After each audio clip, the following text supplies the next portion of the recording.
Before I decided to make the beam lanterns with the table saw, I tried to use a spade bit to clear out the empty space in the middle, or at least to make a few holes that I would then connect with the saw for the center to drop out. It did not work as planned, and I did not like the amount of wood I would have to turn into sawdust to begin with. So I switched over to the table saw, but what was I supposed to do with the piece I already ruined?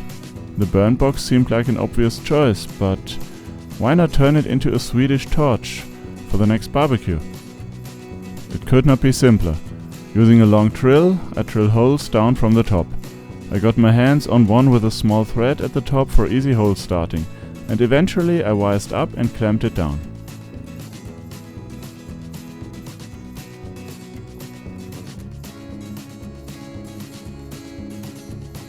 You also need some holes near the bottom to intersect with the chimney or chimneys.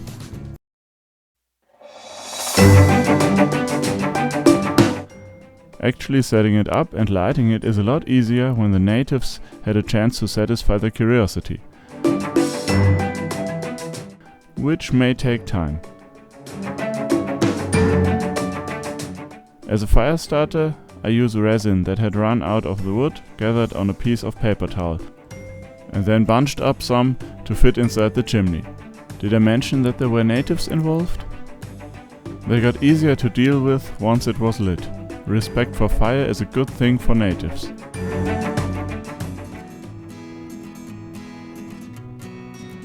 It wasn't easy to light the resin charge via the paper towel, but a pine chip did the trick, and so would any other kind of scrap long enough to reach inside.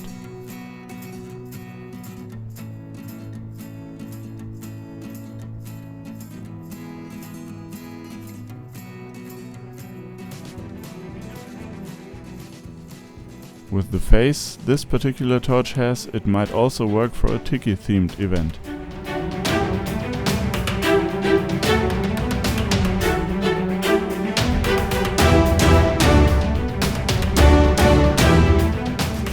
Of course, the whole concept can be scaled up and down, and I have seen whole trunks used for that purpose to provide warmth on public events in the winter month.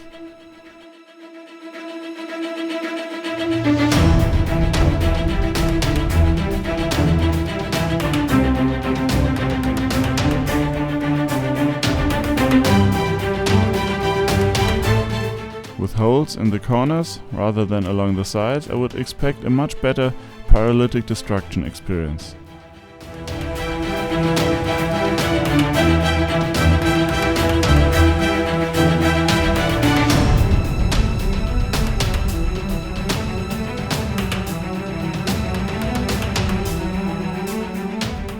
Having holes close to the top, despite the eye feeling they give, is actually detrimental, since the top will burn a lot better than the middle part.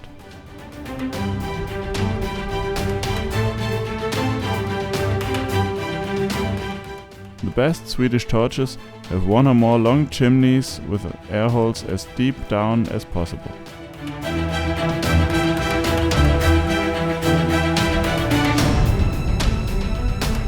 Another cool thing, you do not need LEDs to make it light up in a cool way. Just a sufficiently voluminous lung.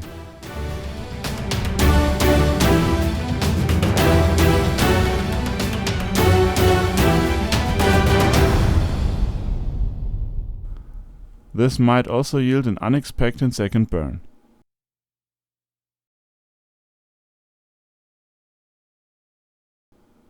Eventually the torch will collapse.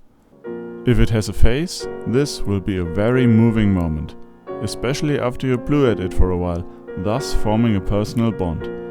And even more so if in your mind you had it named, invented a backstory and made up a few dreams the log had prior to being wrongfully deemed scrap by some woodworker. But even when you think it has gone out, you might still breathe some life into it, if you have nothing better to do. If you plan on staying until after dark, it would be advisable to wait with lighting the torch until later. Thanks for watching. I hope you enjoyed the third installment of the beam cycle. If you do not know yet that there are other parts, there are links in the description. If you have feedback, please leave it in the comments. And as always, remember to be inspired.